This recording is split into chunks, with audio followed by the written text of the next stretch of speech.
रुक्मणी कृष्ण जी से पूछती है कि आपने भीष्म और द्रोणाचार्य को मारने में क्यों मदद की।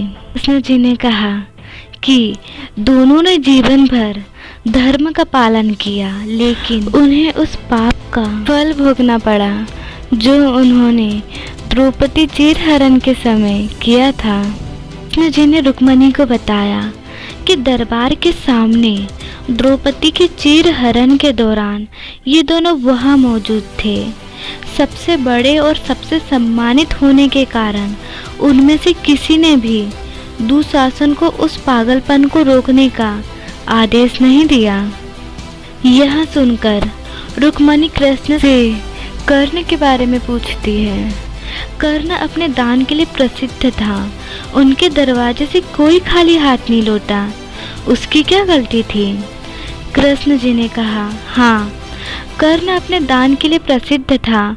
उसने कभी भी किसी को ना नहीं कहा।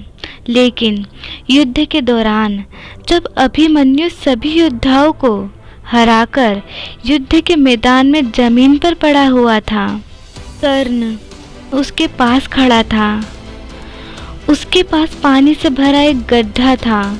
मरने पर अभिमन्यु गड्ढे से कुछ पानी मांगता है।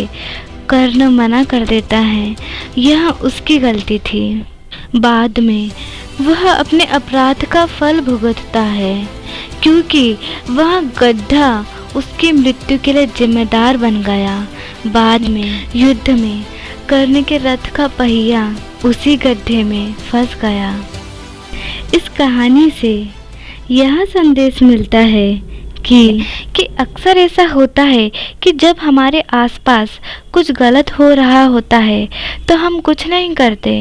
हम उस घटना को केवल दर्शक के रूप में देखते हैं। हम सोचते हैं कि हम इस पाप का हिस्सा नहीं हैं, लेकिन कुछ न करते हुए भी, हम मदद करने की स्थिति में होते हुए भी उस पाप के बराबर के भागीदार बन जाते हैं।